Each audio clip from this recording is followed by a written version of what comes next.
자, 이사야서 54장 말씀 함께 보겠습니다. 이사야서 54장 11절부터 17절입니다.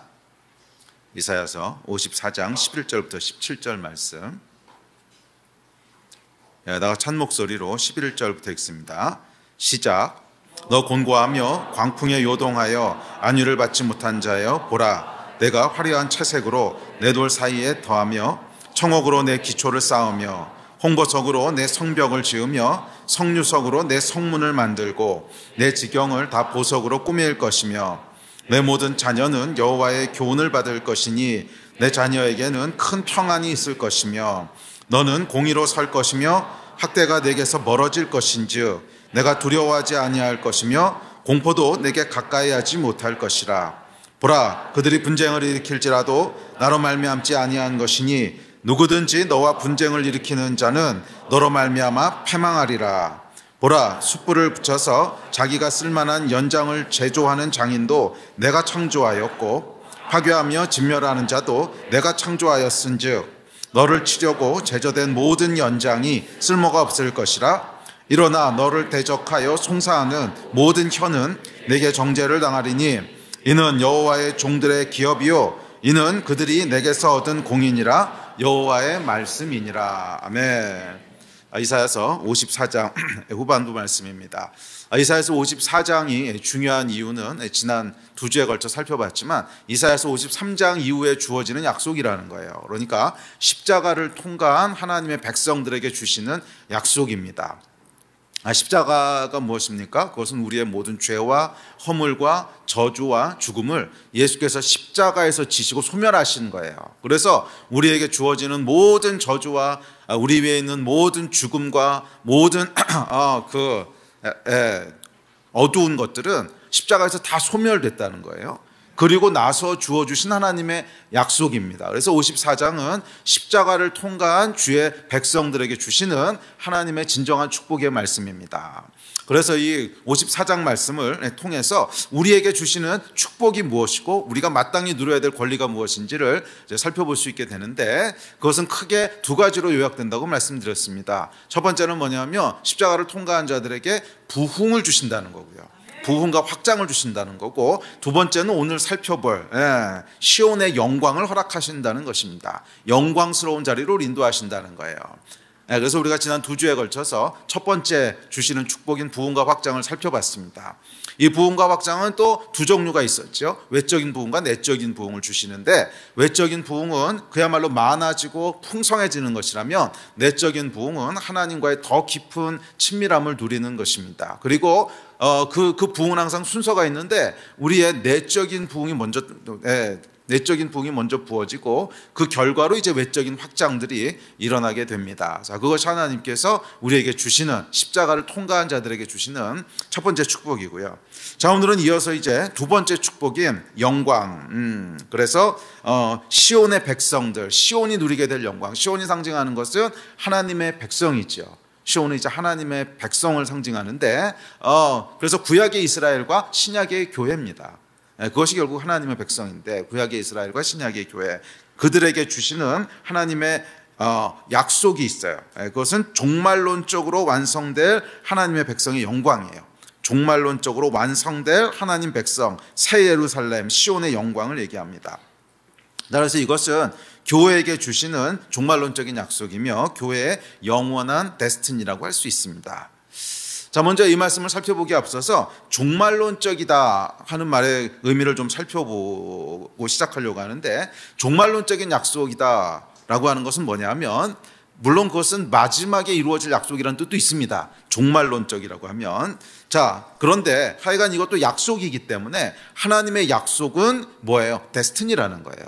하나님께서는 당신의 약속을 절대로 어기시지 않기 때문에 그리고 허투루 말씀하시지 않으시죠. 그러니까 하나님께서는 태초부터 각 사람을 향한 또 태초부터 하나님의 백성을 향한 태초부터 열방을 향한 하나님의 계획을 가지고 계셨는데 그 계획을 약속으로 주시는 거죠. 그러니까 약속과 데스티니는 사실은 같은 말이에요. 사람은 다를 수 있어요. 사람은 자기가 기대하는 것이 있고, 기대하는 것이 있더라도 다른 사람과 약속할 때 위선으로 약속할 수도 있고, 거짓말로 약속할 수도 있고, 뭐 좀 찝찝한 게 있으니까 부분적으로 약속할 수도 있고, 그렇지만 하나님은 그러시지 않으세요.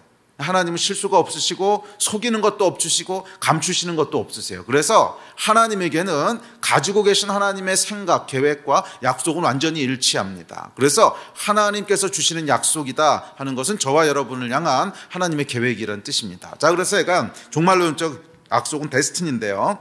둘째, 종말론적이라고 하는 것은 마지막에 될 일이지요. 그래서 결국에 될 일이라는 의미에서 꼭 미래적인 약속이라기보다는 본질적이란 뜻이에요. 네, 그러니까 그 종말론적이란 단어를 사용할 때 종말론적이란 단어를 사용할 때 꼭 미래, 마지막을 떠올리시는 것이 아니라 그것보다 조금 더 깊은 의미는 본질적이란 뜻이에요. 그래서 이 종말이라고 하는 그 헬라어 원어는 클라이막스에 오르다는 뜻이거든요. 최고조에 오르다 이런 뜻입니다. 그러니까 이 하나님의 계획의 가장 본질적인 게 뭐냐 하는 것이 종말론적이라는 말의 뜻입니다. 그러니까 종말론적은 뭐겠어요? 하나님께서 중간중간 우리에게 행하시고자 하는 일들도 있을 것이고 중간중간 과정으로서 하나님의 백성들에게 약속하신 것이 있겠죠. 그런데 그것은 다 중간 과정이고 결국은 뭐예요? 마지막에 뭔가 이루시려고 하는 거잖아요. 마지막에 뭔가 이루시려고 하는데 중간에는 글로 가기 위한 뭐 여러 가지 프로세스가 있을 수 있죠. 그러니까 본질적으로 뭘 하시고 싶은 거예요? 이걸 하시고 싶은 거죠. 그래서 종말론적이다 하는 말은 본질적이다라는 말과 같은 의미입니다. 꼭 미래적이고 꼭 뭐 그 마지막 때에 대한 얘기고 하는 것을 넘어서 그것은 본질적이라는 의미입니다. 자, 그래서 종말론적인 약속이라고 하는 것은 뭐냐면 교회를 향한 하나님의 본질적인 계획이라는 뜻이에요. 그러니까 교회라고 하는 것은 여러분 뭔데 생각할 거 없고요. 모든 하나님의 백성, 저와 여러분 한 사람 한 사람을 향한 하나님의 본질적인 약속이라는 거예요. 구원받은 모든 하나님의 백성들을 향한 본질적인 약속이라는 뜻입니다. 자, 셋째, 종말론적인 약속은 맞아요. 1차적으로는 종말의 마지막에 이루어질 약속이기 때문에 미래적이에요. 그렇지만 그것은 꼭 미래에만 경험하게 되는 것이 아니라 믿음을 통해서 미래에 주어진 약속을 현재에도 누릴 수 있어요. 그것이 종말론적이라는 말이 이제 품고 있는 의미입니다. 그래서 우리는 미래에 본질적으로 하나님 행하실 어떤 일이 있는데 그것을 뭐 충만하고 완전한 수준으로는 그때 가야 누리게 되겠죠. 하지만 부분적으로는 믿음으로 현재로 끌어올 수 있어요. 그래서 종말에 하나님이 약속하신 것들을 믿음으로 끌어다 누릴 수 있는 거예요. 믿음으로 끌어다 누릴 수 있는 거예요. 그것이 종말론적이라고 하는 의미입니다. 그래서 오늘 54장에서 살펴볼 하나님의 백성을 향한 종말론적인 약속이 있는데 주의 백성들을 향한 종말론적인 약속이 있는데 그것은 우리를 향한 하나님의 본질적인 태초부터 가지고 계셨던 그러니까 종말과 태초는 결국 같은 말이에요. 태초에 하나님이 가지고 계셨던 생각 그것이 종말에 이루어지는 거거든요. 그러니까 태초부터 가지고 계셨던 하나님의 생각이 있는데 그 생각이 무엇인지를 우리에게 말해주고 있고 두 번째는 그것이 꼭 마지막까지 기다리지 않아도 믿음으로 지금 누릴 수 있다는 거예요. 믿음으로 지금 누릴 수 있다는 거예요. 그래서 여러분이 종말에 있어서 중요한 것은 소망과 믿음입니다. 소망과 믿음인데 소망은 뭐냐면 마지막에 이렇게 될 거야 하는 것을 알므로 말미암아 현재의 모든 어려움들을 이기고 나갈 수 있는 힘이 되는 것이고 그래서 소망인 것이고 그 다음에 믿음은 뭐냐면 그래서 단순히 마지막 때까지 두 손 놓고 기다리는 것이 아니라 적극적으로 믿음으로 현재로 끌어다가 현재를 살아낼 수 있다는 거예요. 그래서 저는 특별히 우리 신앙에 있어서는 현재가 굉장히 중요합니다. 미래도 물론 중요하지만 현재가 미래만큼이나 중요해요. 아무리 뭐 미래에 좋은 것이 있고 마지막에 부활이 있고 마지막에 천국이 있고 다 있어도 현재 아무것도 누리고 있지 못하다면 그것은 뭔가 잘못된 거예요. 그러니까 우리는 꼭 뭐 천국이라고 하는 것도 여러분 죽고 나서 갈 곳이라고만 생각할 것이 아니라 지금 누리지 못한다면 그것은 뭔가 잘못된 거예요. 물론 충만하고 완전한 수준으로는 안 되겠지만 그래도 그 천국의 본질들, 천국의 본질은 뭐예요? 하나님과 함께하는 거죠. 천국의 본질은 뭐예요? 큰 평안이 있는 거죠. 또 천국의 본질은 뭐예요? 기쁨이 있는 거죠. 그러니까 이런 것들을 믿음으로 지금 누려야 된다는 거예요. 그러니까 모든 종말론적인 약속들은 항상 현재에 누려져야 됩니다. 이게 아주 중요해요. 그래서 이것을 현재에 누리지 않으면 우리 믿음이 굉장히 추상적인 믿음이 됩니다. 굉장히 추상적인 믿음이 되고 추상적인 믿음은 반드시 부패해요. 참 이상해요. 추상적인 믿음은 반드시 부패해요. 그래서 우리 믿음이 건강하기 위해서는 항상 현재 내가 하나님의 말씀을 누리는 게 있어야 돼요. 모든 종말론적인 약속은 현재 누려져야 돼요. 현재 그 모든 축복들을 누리는 은혜가 있게 되기를 주의 이름으로 축원합니다. 자, 그렇다면 구체적으로 무엇을 약속하실까? 교회를 향한 또는 하나님의 백성을 향한 본질적이고 영원한 약속이 무엇일까요? 자, 오늘 본문에 보시면 세 가지를 약속하십니다. 세 가지를 약속하시는데, 첫째는 뭐냐면 곤고와 광풍을 제거하심으로 교회의 영광과 아름다움을 회복하실 거라고 약속하세요. 그러니까 교회는 원래 영광스럽고 아름다운 존재인데, 뭐 교회라고 그러니까 자꾸 건물 있는 교회를 떠올리시면 아니, 모든 하나님의 백성들, 구원받은 저와 여러분, 모든 하나님의 백성들은 본질적으로 영광스럽고 아름다운 존재라는 거예요. 그런데 곤고와 광풍으로 인해 이게 가리워져 있는 거죠. 이걸 제거하심으로 우리의 아름다움과 영광을 회복하실 것을 약속하십니다. 둘째, 두려움과 공포를 제거하심으로 교회의 평안을 회복하실 것을 약속하십니다. 그다음에 세 번째, 원수의 공격을 제거하심으로 교회의 승리를 회복하실 것을 약속하십니다. 그래서 오늘 본문에 보시면 결국에 크게 세 가지를 약속하시는 거예요. 그러니까 교회의 영광과 아름다움을 회복하시고, 교회의 평강을 회복하시고, 평안, 샬롬을 회복하시고, 세 번째 승리를 회복하시는 것인데, 그런데 그것을 방해하는 방해물들을 제거하심으로 회복하세요. 구체적으로 그렇게 묘사합니다. 그러니까 뭐라고 묘사하냐면 처음에 11절 12절에 보면 그러니까 이걸 방해하는 요소가 있어요. 방해하는 요소가 뭐냐면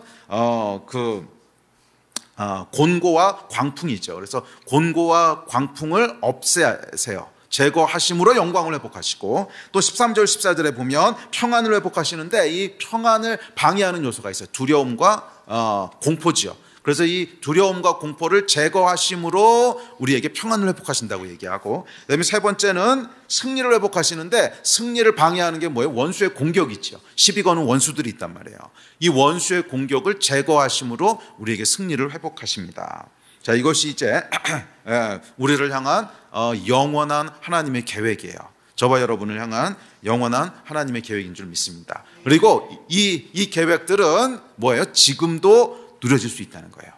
그러니까 우리를 향한 하나님의 영광과 저희를 창조하신 아름다움이 꼭 마지막까지 가야만 회복되는 것이 아니라 지금도 그 아름다움과 영광이 회복될 수 있다는 것이고, 또 두려움과 공포 가운데 있는 그러니까 이것들이 마지막까지 기다려야만 해결돼서 영원한 샬롬을 누리게 되는 것이 아니라 지금도 누릴 수 있다는 거예요. 지금도 우리가 믿음으로 두려움을 넘어갈 수 있고, 믿음으로 공포를 넘어갈 수 있고, 샬롬을 누릴 수 있다는 거예요. 또 승리, 원수의 공격이 있지만 우리는 지금도 승리할 수 있다는 거예요. 지금도 승리를 누릴 수 있다는 거예요. 아멘. 이 약속의 말씀이 충만하게 누려지기를 주의 이름으로 축원합니다. 하나씩 살펴보죠. 자, 먼저 11절 12절입니다. 자, 11절 12절 읽습니다. 시작. 너 곤고하며 광풍에 요동하여 안위를 받지 못한 자여, 보라, 내가 화려한 채색으로 내 돌 사이에 더하며 청옥으로 내 기초를 쌓으며 홍보석으로 내 성벽을 지으며 성류석으로 내 성문을 만들고 내 지경을 다 보석으로 꾸밀 것이며. 아멘. 자, 처음에 약속한 것은 뭐냐면 아름다움의 회복이죠. 그래서 너를 다시 어떻게 만들 거냐면 화려한 채색으로 채색되게 할 거고, 청옥으로 기초를 쌓을 거고, 홍보석으로 성벽을 지을 거고, 성류석으로 성문을 만들 거고, 그 다음에 모든 지경을 다 보석으로 꾸밀 거야. 뭐예요? 아름답고 영광스럽게 할 거야, 이런 뜻이죠. 아름답고 영광스럽게 할 거야. 자, 그런데 이 아름다움과 영광스러움이 왜 드러나지 못하고 있을까요? 결국엔 죄인데, 죄의 결과로 드러나지 못하고 있고 가리워져 있는 건데, 그 죄가 구체적으로 곤고와 광풍이래요. 죄의 결과죠. 죄의 결과 곤고와 광풍 가운데 있다는 거예요. 곤고와 광풍에 요동하여 안위를 받지 못한 자여, 이렇게 묘사합니다. 그러니까 원래 하나님의 백성의 데스티니는 영광스럽고 아름다운 것인데, 지금 그것을 가로막고 있는 방해물이 있는 거죠. 방해물이 곤고와 광풍입니다.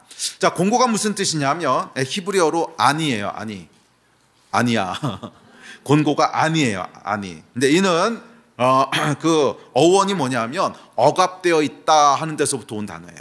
무언가에 눌려 있고 억압되어 있다, 빼앗기고 있다, 이런 뜻이에요. 그래서 이 뜻은 고통받는다, 비천한, 빈궁한, 가난한, 이런 뜻인데 어원 자체는 억압됐다는 거예요. 그러니까 억압됐으니까 고통받고, 억압됐으니까 가난하고, 억압됐으니까 비천하고, 뭐 이런 겁니다. 자, 원래 교회 데스티니는 뭐예요? 청옥으로 기초를 쌓고 홍옥석으로 성벽을, 성류석으로 성문을 화려한 채색으로 둘린, 영광스럽고 아름답고 부유하고 빛나고 하여간 좋은 거 다 해요. 그런데 이 교회의 영광과 아름다움이 곤고에 의해서 억눌려 있다는 거예요. 억압돼 있다는 거예요. 가려져 있다는 거예요. 여러분, 참 이게 슬픈 역사긴 한데 한국의 역대 대통령들은 전부 다 감옥에 가지 않았습니까? 그런데 대통령이 있을 때랑 감옥 갈 때를 한번 비교해 보세요. 딴 사람 같지 않으세요? 네? 대통령으로 있을 땐 정말 영광 가운데 있죠. 그래서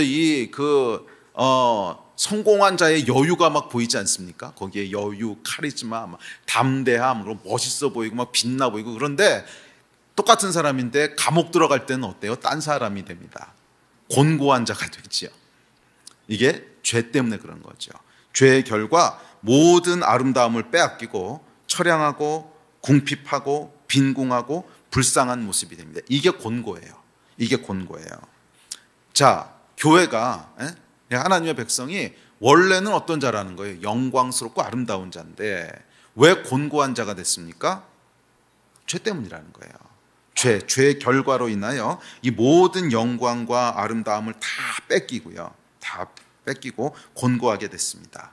그런데 더 슬픈 것은 뭐냐면 안위를 받지 못한대요. 아니, 이제 위로받는다는 뜻인데 위로를 받지 못한대요. 그러니까 죄는 우리의 영광을 억누르는 것뿐만이 아니라 곤고하고 불쌍하게 됐는데 위로해 주는 사람도 아무도 없다는 거예요. 참 처량한 거죠. 또한 죄의 결과는 광풍을 몰고 옵니다. 죄는요, 인생의 광풍을 몰고 와요. 고난의 광풍, 질병의 광풍, 가난의 광풍, 그다음에 포로, 억압됨, 광풍을 몰고 와서 원래 우리에게 주시려고 했던 부와 영광을 이 광풍이 다 휩쓸어가 버립니다. 태풍이 한번 오면 어떻게 되죠? 모든 아름다운 것들을 싹 휩쓸어가 버리죠. 그것과 같이 우리 인생 가운데 죄로 인하여 광풍이 불어오기 시작하면 모든 부와 아름다움과 이게 싹 휩쓸려가 버려요. 이게 죄의 무서움입니다. 죄와 죄의 결과는 곤고와 광풍으로 교회의 영광과 아름다움이라는 본래의 데스티니를 빼앗아가 버립니다. 제가 어렸을 때 아주 안 좋은 모습이긴 한데 이 죄를 져가지고 쫓겨난 그 여인을 본 적이 있어요. 죄를 져가지고 쫓겨난 여인을 본 적이 있는데 제가 어렸을 때만 해도 이제 소박이라는 게 있어가지고 쫓아내고 이러잖아요. 이제 그럴 때였는데 하여간 이 여인이 뭔가 하면 안 되는 일을 했어요. 그런데 원래 굉장히 잘 사는 집이었고 아주 부티나고 정말 막 이렇게 귀부인 같은 분이었는데 어느 날 이제 보니까 친정에 쫓겨가지고 뒷방에서 이렇게 쭈그려 있는데요. 야, 이거 얼마나 다른 사람이 되는지. 이게 뭐예요? 죄죠. 죄의 결과. 광풍이 부는 거죠. 모든 영광과 모든 아름다움들을 싹 앗아가 버립니다. 자, 그런데 놀라운 것은 하나님의 약속이요, 여기서부터 시작된다는 거예요. 그래서 이사야서는 늘 반전의 책입니다. 늘 반전의 이야기예요. 여기서부터 시작한다는 거예요. 우리의 주의 백성들의 데스티니를 가리고 있는 곤고와 광풍을 제거하시겠다는 거예요. 할렐루야. 너 곤고하며 광풍에 요동하여 안위를 받지 못한 자여, 보라. 뭘 보라는 거예요? 하나님이 행하실 일을 보라. 데스티니의 방해물을 어떻게 제거하는지 보라. 교회의 영광과 아름다움을 어떻게 회복하는지 보라. 할렐루야. 이걸 보라는 거예요. 하나님의 약속은 사실은 여기서부터 시작됩니다. 죄로 말미암아 곤고해진 인생, 죄로 말미암아 광풍 가운데 흔들리는 인생을 향하여 하나님께서 보라고 말씀하세요. 지금 내가 네 인생에 있는 모든 곤고와 광풍을 다 제거할 거고 어떻게 너의 영광과 어떻게 너의 아름다움을 회복하는지 보라는 거예요. 그 근거가 뭐예요? 십자가. 그래서 이게 십자가의 능력이고 기적이라는 거예요. 예수 그리스도의 십자가로 말미암아 우리 인생 가운데 사실 이건 여러분 제거될 수 없는 겁니다. 왜? 우리 죄의 결과거든. 우리가 지은 죄의 결과 그렇게 된 건데 그럼에도 불구하고 십자가가 우리의 죄와 저주를 다 소멸하심으로 말미암아 아무 이유 없이 하나님께서 보라로 말씀하시는 거예요. 네 안에 있는 곤고를 내가 제거할 거고 네 안에 있는 광풍을 다 제거할 텐데 그것은 너의 어떠함과 너의 의로움이 아니라 예수 그리스도의 십자가로 인하여 내가 어떻게 행하는지 보라는 거예요. 와, 이 여러분 십자가의 기적인 줄 믿습니다.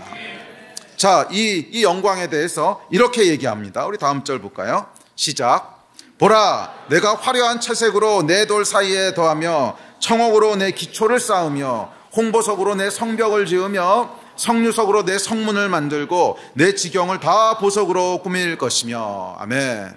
자, 이게 화려한 채색으로 두른데 이건 뭐예요? 교회의 영광과 아름다움을 상징하는 거죠.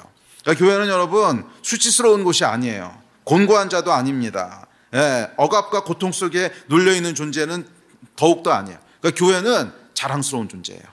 예, 교회는 부끄러운 곳이 아니에요. 부끄러운 존재가 아니에요. 그러니까 모조품 짝퉁이 아니야. 예? 모조품 짝퉁을 이렇게 들고 다니면서 누가 알아볼까 봐 부끄러워하잖아요. 아니 여러분, 교회는 화려하게 채색된 진짜 보석이에요. 진짜 보석으로 둘려진 존재라는 것입니다. 그래서 이렇게 막 하나님께서 그 짝퉁 가방 들고 다니는 사람의 불안함을 아십니까? 짝퉁 가방 들고 다니는 사람의 불안함이 있어요. 이거 누가 알아볼까 봐.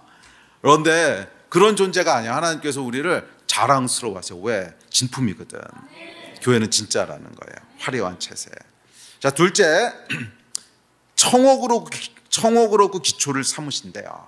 시작. 청옥으로 내 기초를 쌓으며. 여기 이제 뭐 청옥, 그 다음에 뭐 성류석, 홍보석 여러 가지가 나오는데 이게 이제 번역을 해놓으니까 그 뉘앙스들이 우리에게는 안 와닿습니다. 그런데 원어를 보면 히브리 사람들이 이 말을 들으면 굉장히 이렇게 와닿는 상징들이 있어요.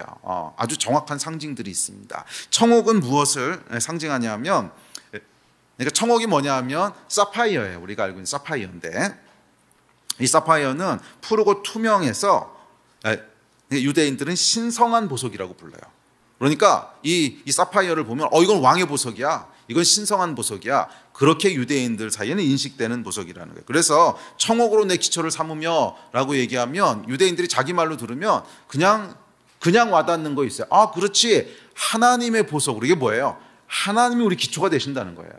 하나님의 보석으로, 뭐 이런 뜻입니다. 예, 신성한 보석이고요. 이 사파이어는 여러분 모든 보석 중에 다이아몬드 다음으로 강도가 높습니다. 그러니까 아주 단단한 보석이라서 절대 깨지지 않고 절대 흔들리지 않아요. 그러니까 이것으로 기초를 삼았다는 게 뭐예요? 흔들리지 않는 기초라는 거죠. 절대 깨지지 않는 기초라는 거예요. 네. 그리고 또 이것은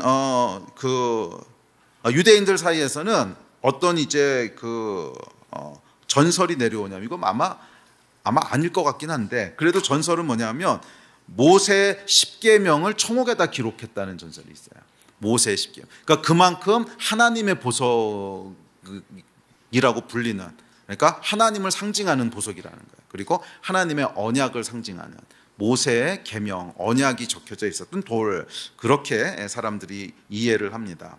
자, 그러니까 이 청옥으로 교회의 기초를 쌓으신다고 하는 건 무슨 의미겠어요? 교회의 기초가 하나님의 언약에 있다는 거예요. 하나님 자신에게 있다는 거예요. 그러니까 하나님이 우리 기초가 되시고, 조금 더 구체적으로는 하나님의 언약이 우리의 기초가 되시는데, 그것은 깨지지 않는 언약이라는 거예요. 깨지지 않는 언약이라는 거. 할렐루야. 그래서 여러분, 교회는요 무너지지 않습니다.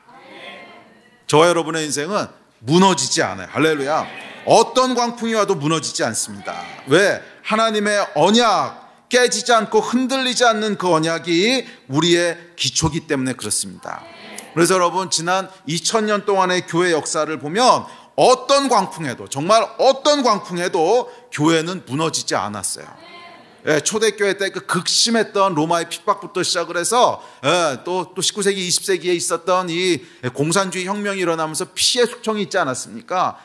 그래서 교회는 다 씨가 말랐다고 얘기했는데도 그 안에 보면 교회가 사라지지 않고 남아있어요. 그러니까 어떠한 광풍 가운데도 교회는 무너지지 않아요. 어떠한 광풍이 와도 무너지지 않아요. 왜? 기초가 뭐예요? 청옥이야. 청옥이 뭐야? 하나님의 언약이야. 그리고 이 하나님은 뭐라고 언약하셨냐면 나는 내 백성을 저버리지 않는다고 언약하셨어요. 언약을 맺으셨기 때문에 이 백성은 절대로 무너지지 않습니다. 아멘.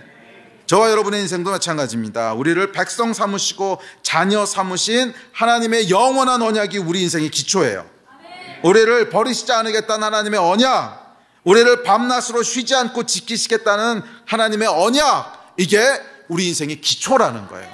그래서 저와 여러분의 인생은 이렇게 건물이 흔들릴 수는 있어도 기초가 무너지진 않아요. 흔들릴 수는 있어도 무너지진 않아요. 이 믿음 가운데 서신 여러분 되시기를 바랍니다. 이게 이제 종말론적인 약속인데 이 약속을 어떻게 할 수 있다고요? 믿음으로 지금 누릴 수 있다는 거예요. 기억하십시오, 여러분. 어떠한 광풍이 불어도 어떠한 지진이 와도 뭐 별의별 난리가 다 나도 우리의 기초는 하나님이세요. 우리의 기초는 하나님의 언약이에요. 절대로 무너지지 않는, 절대로 깨지지 않는 그것이 우리 언약의 기초입니다. 할렐루야. 그러면 여러분 안심하십시오. 저와 여러분의 인생은요 안전해요. 안전해요. 뭐 조금 흔들릴 수는 있어도 기초가 무너지진 않아요. 안전해요. 할렐루야. 그것이 우리의 영원한 데스티니인 줄 믿습니다. 그리고 세 번째 시작. 홍보석으로 내 성벽을 지으며. 자, 두 번째는 세 번째는 홍보석으로 성벽을 지은대요. 자, 이 홍보석은 히브리어로는 카다드라고 되어 있는데 이 카다드가 무슨 뜻이냐면 불을 지피다 이런 뜻이에요. 예. 그래서 이것은 불꽃 같은 보석을 상징합니다. 그리고 이 불꽃 같은 보석은 뭐이겠어요?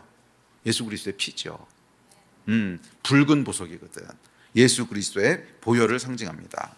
그러니까 교회는 홍보석으로 그 성벽이 둘러져 있다는 거예요. 빨간색 보석, 예수 그리스도의 피로 온 성벽이 둘러쳐져 있다는 것입니다.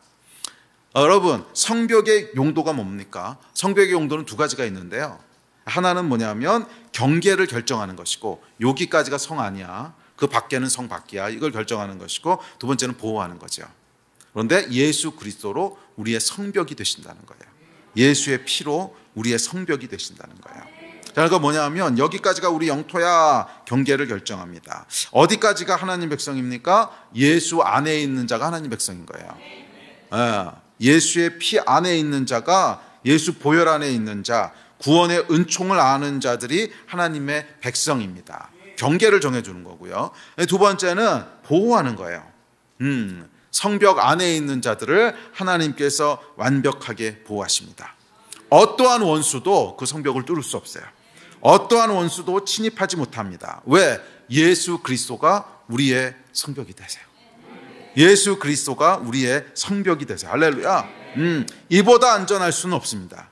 이보다 충만할 수는 없습니다. 저와 여러분의 인생은 예수 그리스도의 보혈이 성벽을 쌓고 있어요. 출애굽기에 보면 죽음이 쳐들어왔을 때, 사망이 위에서부터 내렸을 때 어린 양의 피로 문설주에다 바르면 사망이 침투하지 못했잖아요. 네? 여러분, 그냥 짐승의 피를 문설주에만 발라도 사망이 그것을 어찌하지 못했는데, 하나님이신 예수 그리스도의 피가 문설주가 아니라 성벽으로 우리를 두르고 있어요. 이게 저와 여러분을 향한 하나님의 약속입니다. 십자가를 통과한 자들에게 주시는 하나님의 약속입니다. 저는 여러분들이 이 말씀의 능력을 알았으면 좋겠어요. 알았으면 좋겠어요. 그냥 종교적인 용어로 듣지 말고, 그렇지 뭐 예수의 피, 아니야. 실제로 예수께서, 예수 그리스도의 피가 저와 여러분의 인생을 덮고 있다는 거예요. 누구든지 예수 안에 있는 자는 예수 보혈이, 그 어린 양의 피가 문설주 정도가 아니라 전체를 덮고 있다는 거예요. 기억하십시오. 어떠한 원수도 그 성벽을 통과할 수 없어요. 설령 사망이라 할지라도 그 피를 통과하지 못했어요. 아멘.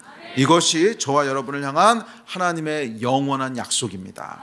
내가 예수 그리스도의 피로 내 인생의 성벽을 삼을 거야. 너를 두를 거야. 예수의 보혈로 너를 두를 거야. 아멘. 자, 다음 네 번째입니다. 시작. 성류석으로 내 성문을 만들고, 이 성류석도 이제 비슷한 돌인데요. 그 어원이 비슷해요. 불타다에서 이제 왔는데 붉은 보석입니다. 그리고 문은 출입이 이루어진다는 점에서 우리 인생을 상징합니다. 또한 성경은 예수께서 불타는 눈을 가진 분이라고 얘기합니다. 그렇죠? 우리 다음 절 볼까요? 시작. 그의 머리와 털의 희기가 흰 양털 같고 눈 같으며 그의 눈은 불꽃 같고. 자, 이게 이제 어원이 같은 거지요. 성류석, 불꽃 같은. 자, 이 불꽃 같은 눈으로 무엇을 하십니까? 우리를 지키신다는 거죠. 그게 불꽃 같은 눈이 상징하는 거죠. 우리를 지키신다는 거예요. 성경에 보면 이렇게 얘기합니다. 시편입니다. 시작. 여호와께서 너를 실족하지 아니하게 하시며 너를 지키시는 이가 졸지 아니하시리로다. 이스라엘을 지키시는 이는 졸지도 아니하시고 주무시지도 아니하시리로다. 여호와는 너를 지키시는 이시라. 여호와께서 내 오른쪽에서 내 그늘이 되시나니 낮의 해가 너를 상하게 하지 아니하며 밤의 달도 너를 해하지 아니하리로다. 여호와께서 너를 지켜 모든 환난을 면하게 하시며 또 내 영혼을 지키시리로다. 여호와께서 너의 출입을 지금부터 영원까지 지키시리로다. 아멘. 이게 우리를 향한 약속입니다. 밤낮으로 우리를 지키세요. 불꽃 같은 눈으로, 사랑의 눈으로 잠시도 우리를 놓치지 않고 지키십니다. 우리 삶을 지키시고 들어오고 나가는 것을 지키시고 앉고 서는 것을 지키시고, 성류석으로 문을 만들었다 그랬잖아요. 들어오고 나가는 걸 지키시고 앉고 서는 것을 지키시고 잠잘 때도 깨어있을 때도 항상 우리를 지키세요. 이게 우리를 향한 주의 백성들을 향한 영원한 약속입니다. 자, 다섯째, 우리의 지경을 모두 보석으로 꾸미신대요. 다음 절 시작. 내 지경을 다 보석으로 꾸밀 것이며. 자, 여기서 지경에 해당하는 원어는 개불이란 뜻인데요. 경계, 지게표 이런 뜻입니다. 자, 그러니까 내 지경이라고 하는 건 뭐냐면 우리 인생이 닿는 범위 전체를 의미하는 거죠. 우리가 가는 곳, 우리가 하는 일, 우리가 먹는 음식, 우리가 만나는 사람, 우리가 밟는 땅, 우리가 생각하는 거, 우리가 소원하는 거, 하여간 우리 인생이 닿는 그러니까 인생의 바운더리 안에 있는 모든 것을 의미합니다. 다음에 보석은 뭐냐면 이 보석은 원어로 헤페츠라고 하는 단어인데 이건 기쁨 그리고 소원하는 것이라는 뜻입니다. 그러니까 무슨 의미겠어요? 너의 지경을 다 보석으로 채울 거야. 그것은 네 인생이 닿는 모든 곳에 기쁨이 충만할 거야. 이 약속인 거예요. 이게 우리를 향한 하나님의 계획입니다. 저와 여러분을 향한 우리 하나님의 영원한 계획은 명확합니다. 그것은 슬픔이 아니에요. 그건 저주가 아니고요. 그것은 고통과 고민이 아니에요. 저와 여러분을 향한 하나님의 영원한 계획은 샬롬과 기쁨이에요. 기쁨을 누리는 거예요. 어디서? 우리가 닿는 모든 곳에서, 저희가 하는 모든 곳에서 기쁨을 누리는 거예요. 일을 할 때도 기쁨을 누리고, 잘 때도 기쁨을 누리고, 가족과 있어도 기쁨을 누리고, 교회 와도 기쁨을 누리고, 예배할 때도 기쁨을 누리고, 직장 동료를 만나도 기쁨을 누리고, 공부할 때도 기쁨을 누리고. 그게 어떻게 가능한지 하여간 그런 거예요. 뭐라든지 간에 우리 손이 닿는 모든 것에 보석으로 충만한 기쁨으로, 그리고 소원하는 것으로, 소원하는 게 기쁜 거잖아요. 소원하는 것으로 가득 채우시겠다고 하는 것이 하나님의 약속입니다. 그러니까 하나님은요, 좋은 분이세요. 좋은 분이세요. 좋은 걸 약속하는 분이세요. 물론 과정은 있을 수 있어요. 과정은 있을 수 있는데 그 과정이 있는 이유는 우리 죄 때문에 그런 거죠. 우리 죄 때문에 원래 하나님이 주시려고 하는 본질적인 축복들로 가지 못하니까 그 죄 문제들을 해결하기 위해서 중간중간 우리가 생각 못했던 일들을 만나기도 합니다. 하지만 궁극적인 하나님의 계획은 명확해요. 궁극적인 하나님의 계획은 여러분들이 기쁨 가운데 있는 거예요. 무엇을 하든지 기쁨을 누리는 거예요. 무엇을 하든지 이 복을 여러분 누리고 싶지 않으세요? 이 종말론적인 축복을 지금 어떻게 할 수 있다고요? 누릴 수 있다는 거예요. 믿음으로 누릴 수 있다는 거예요. 믿음으로 누릴 수 있다는 거예요. 네, 이 종말론적인 축복이 오늘 여러분들 가운데 누려지는 은혜가 있게 되기를 주의 이름으로 축원합니다. 그래서 여러분의 발이 닿는 곳, 손이 닿는 모든 곳이 기쁨으로 막 넘쳐나게 되기를. 아멘. 슬픔과 고민과 고통과 저주가 아니라 기쁨과 평강으로 막 넘쳐나게 되기를 주의 이름으로 축원합니다. 이게 하나님의 뜻이에요. 이게 하나님의 뜻이에요. 아멘. 아멘. 자, 이게 이제 첫 번째고요. 교회의 영광과 아름다움을 회복하시겠다는 거고. 두 번째 데스티니가 있는 건 평안입니다. 13절 14절에 보면 이렇게 얘기합니다. 시작. 내 모든 자녀는 여호와의 교훈을 받을 것이니 내 자녀에게는 큰 평안이 있을 것이며 너는 공의로 설 것이며 학대가 내게서 멀어질 것인즉 내가 두려워하지 아니할 것이며 공포도 내게 가까이 하지 못할 것이라. 아멘. 그 이사야서 54장과 55장도 그렇게 이어지는데 54장 55장에는요 나쁜 말이 하나도 없어요. 왜? 십자가를 통과한 거거든. 정말 나쁜 말이 하나도 없어요. 어둠이 하나도 없어요.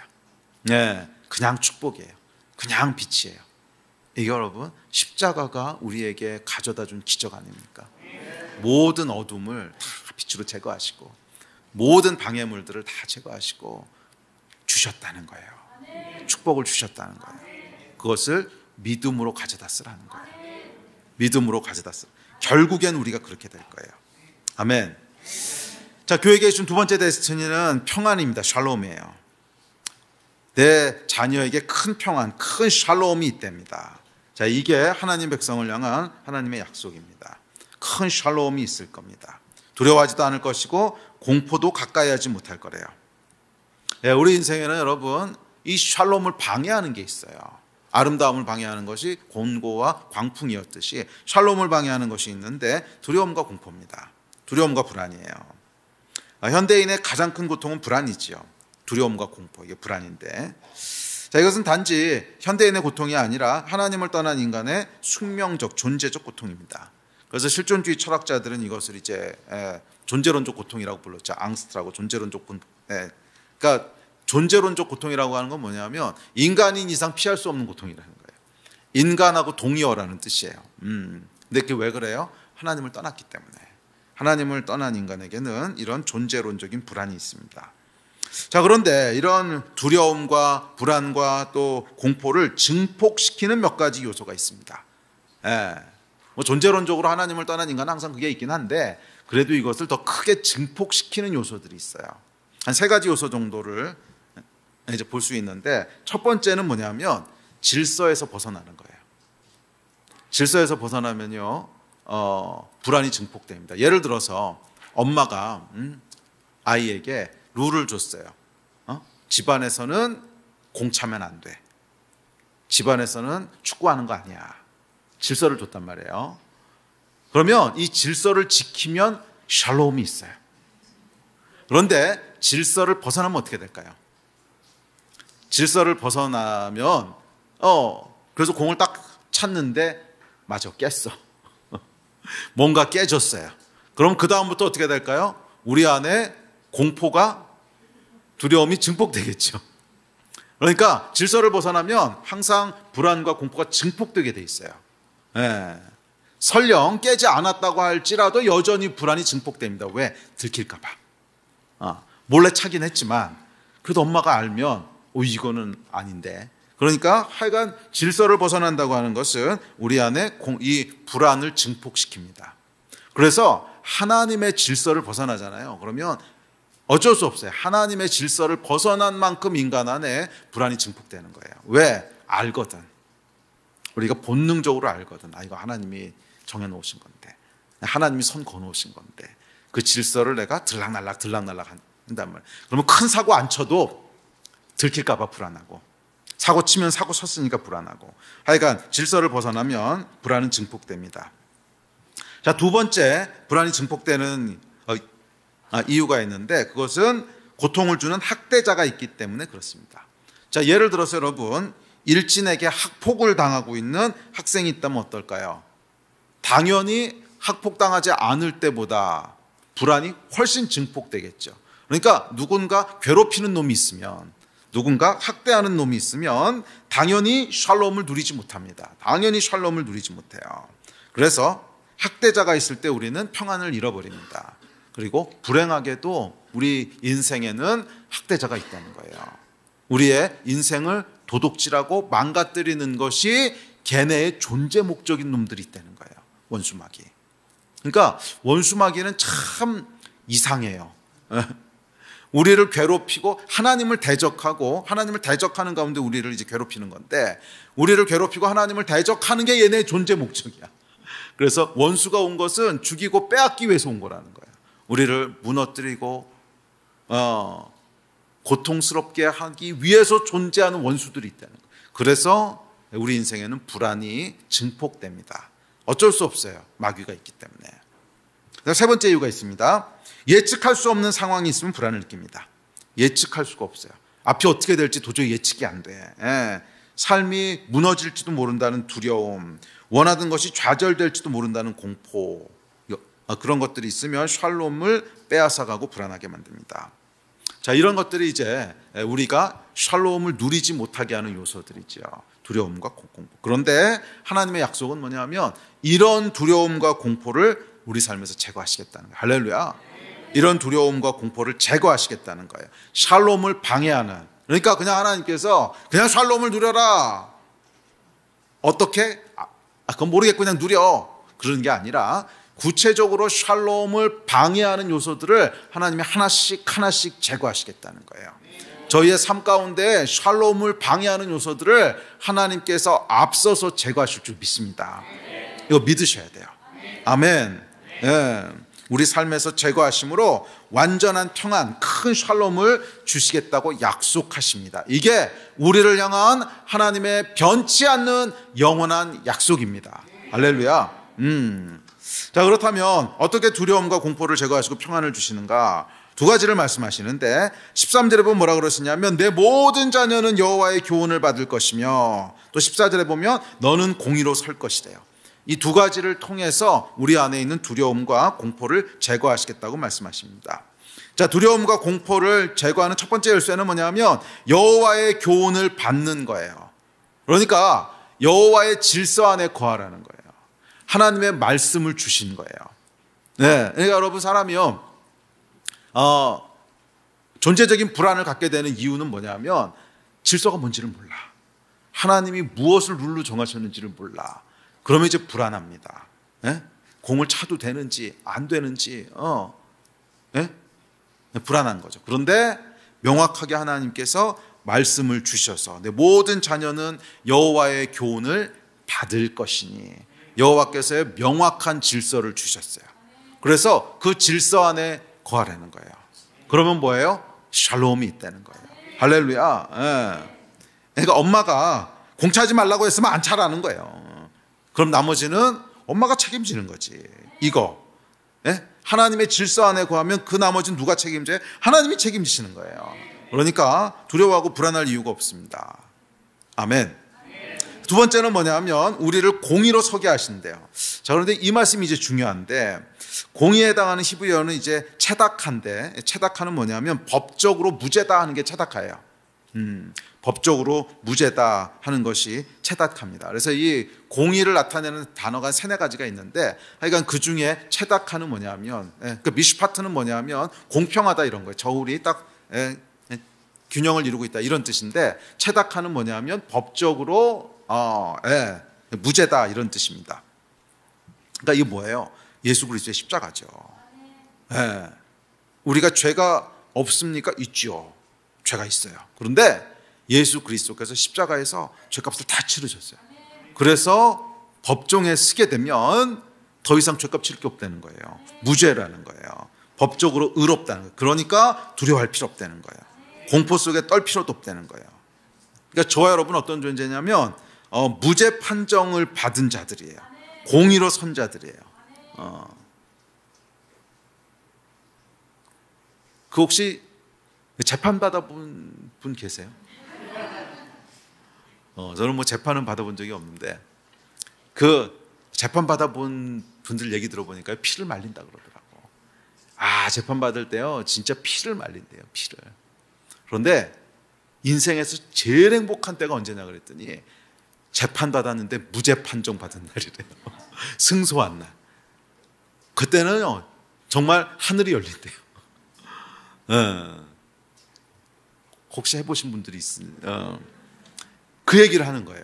그러니까 공의로 선자라고 하는 건 뭐냐면 네가 너희 죄로 인하여 너희 인생 가운데 있던 수많은 저주들, 어둠들, 고통들, 불안들 다 있었는데 최종 판결이 내린 거예요. 최종 판결이 내렸는데 무죄 이렇게 내렸다는 거예요. 무죄 이렇게 내렸다는 거예요. 아무 잘못이 없다고 내렸다는 거예요. 할렐루야.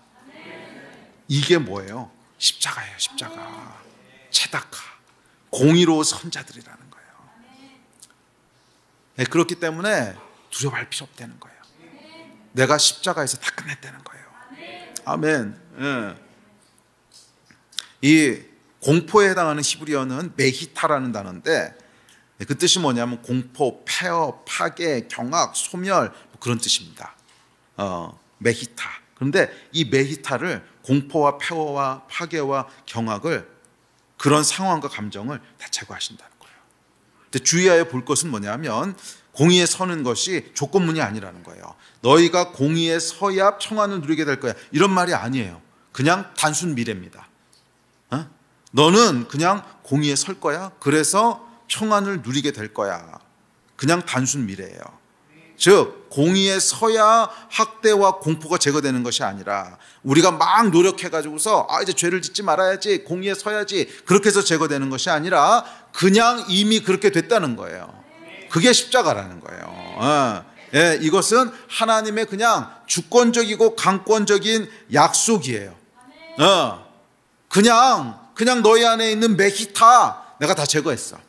메히타 다 끝냈어. 하나씩 내가 다 처리했어. 왜? 예수 그리스도의 십자가. 그러니까 여러분 이사야서 53장의 이 말씀이 얼마나 위대하고 얼마나 어마어마한 말씀인지. 정말로 여러분 할 것이 아무것도 없어요. 그냥 은혜로다. 그냥 은혜로다. 너희가 뭐를 해야 되고 뭐를 지켜야 되고 그래서 너희가 의롭게 되면 평안을 누릴 거야. 이런 말씀이 아니에요. 이 말씀을 잘 읽어보면 그냥 하나님이 강권적으로 공의에 서게 하신대요. 강권적으로 무죄 판결을 내리신대요. 왜? 우리가 죄와 싸워서 이겼기 때문에? 아니요. 그런 뜻이 아니고 예수 그리스도의 십자가로 말미암아.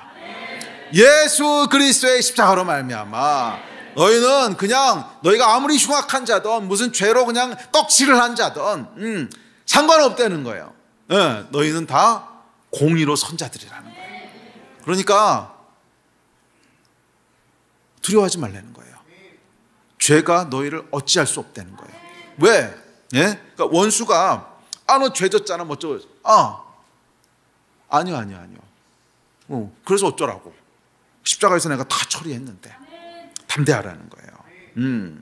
아멘. 그것이 우리 하나님이 행하신 일인 줄 믿습니다. 우리가 할 일은 없어요. 그냥 믿음으로 취하는 것밖에 없어요. 그런데 이 믿음으로 취하는 것도 우리가 하는 일이냐? 이거 좀 까리하긴 합니다. 이것도 뭐 일이라면 일이긴 한데 예를 들자면 이런 거예요. 어떤 사람이 이제 죄를 져가지고 감옥에 갇혔어요. 그런데 재심을 했어. 재심을 했는데 결국 무죄 판정을 받았어요. 그러면 이제 어떻게 해야 돼요? 나오면 되는 거죠. 그런데 이 죄수가 안 믿어. 그럼 어떡하겠어요? 안 믿어. 뭐라고? 내가 재심해서 무죄 판정 받았다고? 에이 말도 안 돼 안 믿어. 그러면 그냥 감옥에 계속 있겠지. 그러니까 이것을 일이라고 해야 되는지 아니어야 되는지는 까리한데 하여간 원리는 그런 거예요. 우리가 우리를 의롭게 하셨다고 하는 것을 믿으면 자유가 임하는데 그것을 안 믿으면 어떡하겠어요? 아무리 하나님께서 이 죄값을 다 치르시고 뭐 모든 죄와 저주를 다 소멸하셨어도 그게 어떻게 가능해? 난 안 믿어. 나는 여전히 죄와 저주 아래 있을래. 나는 여전히 그냥 감옥에 갇혀 있을래. 그럼 할 수 없는 거죠. 그래서 우리가 해야 될 건 딱 하나예요. 믿는 거예요. 그렇지, 하나님이 하셨어. 십자가, 예수 십자가에서 다 소멸하셨어. 그냥 단순하고 무식하게 믿으세요. 나를 향한 하나님의 모든 은혜를 그냥 믿으세요. 이제는 어떤 저주도 없어. 내가 뭘 해서 의로워지는 거 아니야. 그냥 예수 그리스도의 십자가로 끝났어. 원수가 뭐라고 떠들어도 그것은 사실이 아니야. 이미 판결은 나왔어. 이미 판결은 뭐예요? 무죄, 공의의 선자요. 판결이 나왔어. 원수가 아무리 떠들어도 그거는 네 생각이고 마귀의 뇌피셜이고. 우리는 진짜 팩트는 뭐예요? 영원한 재판장 되신 우리 창조주 하나님께서 무죄 선언하셨다는 거예요. 아멘. 그것을 믿는 거예요. 믿음으로 누리는 거예요. 그럴 때 무엇이 우리에게 주어지는 거예요? 샬롬이 주어진다. 그러니까 이 샬롬은요, 하나님의 선물이긴 한데 믿음이 있어야만 누리는 선물이에요. 믿음.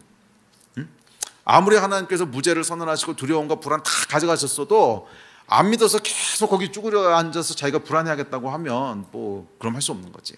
그러나 이 사실을 그냥 단순하게 믿는, 어렵게 생각하지 마십시다. 그렇지, 내가 믿어야지. 아니요, 그냥 단순하게 믿어요. 끝났다. 이미 하나님께서 우리의 모든 죄를 무죄 선언하셨다. 할렐루야. 그냥 단순하게 인정할 때 거기서부터 하늘로부터 샬롬이 임하는 줄 믿습니다. 자, 마지막 세 번째 데스티니는 승리입니다. 15절부터 17절입니다. 시작. 보라, 그들이 분쟁을 일으킬지라도 나로 말미암지 아니한 것이니 누구든지 너와 분쟁을 일으키는 자는 너로 말미암아 패망하리라. 보라, 숯불을 불어서 자기가 쓸만한 연장을 제조하는 장인도 내가 창조하였고 파괴하며 진멸하는 자도 내가 창조하였은즉 너를 치려고 제조된 모든 연장이 쓸모가 없을 것이라. 일어나 너를 대적하여 송사하는 모든 혀는 내게 정죄를 당하리니 이는 여호와의 종들의 기업이요 이는 그들이 내게서 얻은 공인이라. 여호와의 말씀이니라. 아멘.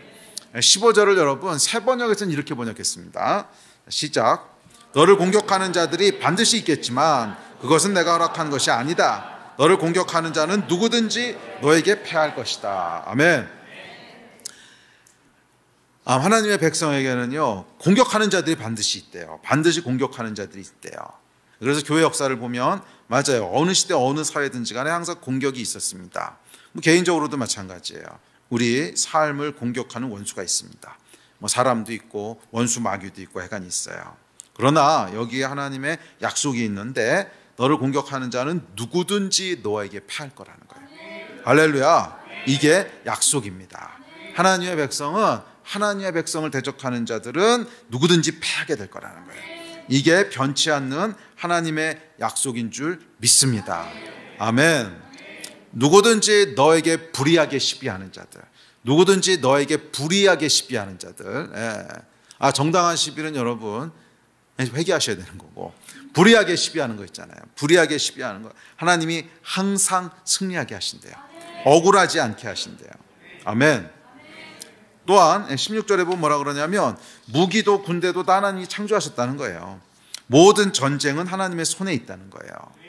그리고 하나님이 그 창조주께서 우리에게 약속하십니다. 네가 이길 거야. 네가 승리할 거야. 네.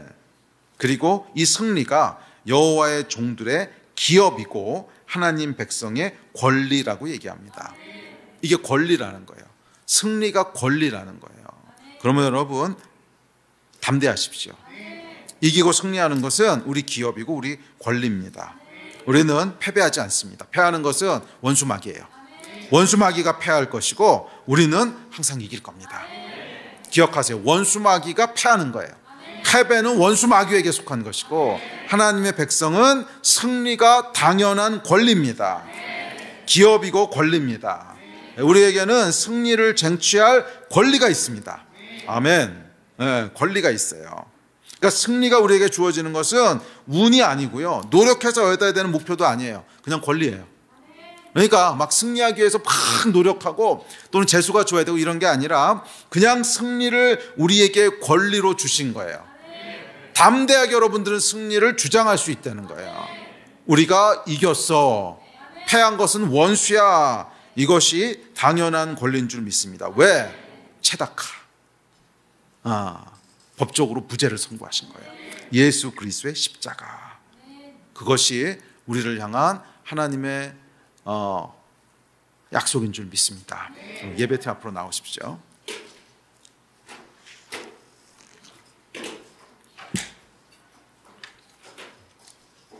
원수가 아무리 송사해도 여러분 듣지 마세요. 우리의 당연한 권리는 뭡니까? 이긴 거예요. 이긴 거예요. 예수께서 승리를 쟁취하셔서 저와 여러분에게 주셨어요. 승리는 우리 것입니다. 아멘. 그 종말론이라고 할 때 많은 경우 우리가 보면 이 패배주의적인 종말론에 이렇게 젖어 있을 때가 참 많죠. 그래서 종말은 무서운 거야. 무슨 뭐 세계 정부가 어쩌고 666이 어떻고. 근데 그거는 사실 가봐야 알아요. 그게 뭔지는. 근데 이제 그러면서 기독교인들은 다 잃고 빼앗기고 패배하고 도망다니고 뭐 그런 걸 우리의 숙명이라고 생각하는데 사실은 성경이랑 잘 안 맞아요. 성경에서 약속하는 종말론적인 약속은 뭐예요? 패하는 건 원수라는 거예요. 너희는 승리할 거라는 거예요. 너희는 승리할 거라는 거예요. 그러니까 마지막은 여러분 환난이 없는 것은 아닙니다. 반드시 환난은 있겠지만 그 환난에 집중하는 것이 아니라 승리에 집중해야죠. 결국은 우리가 이길 거라고 하는 승리와 소망과 기쁨이 우리를 향한 영원한 약속이지 종말에 패배하는 것이 우리에게 주신 약속은 아닙니다. 맞아요. 뭐 환난도 있을 것이고 어려움도 있을 수 있어요. 하지만 그것이 본질적인 건 아니에요. 본질은 뭐예요? 너희가 이긴다는 거예요. 본질은 너희가 이긴다는 거예요. 그러면 여러분 종말에 대해서 얘기할 때 조금 더 여러분 뭐 동전의 양면이긴 한데 부정적인 걸 자꾸 보는 것은 건강하지 않아요. 소망을 가집시다. 결국엔 영광은 우리 것이고 결국 승리는 우리 것이고 결국 하나님께서는 우리에게 기쁨과 샬롬과 승리를 주시겠다고 약속하신 거예요. 이 약속을 믿음으로 날마다 누리신 여러분 되시고 또 소망으로 현재를 이기고 나가는 힘을 얻는 그런 여러분 되시기를 주의 이름으로 축원합니다. 우리 일어나서 같이 기도합시다.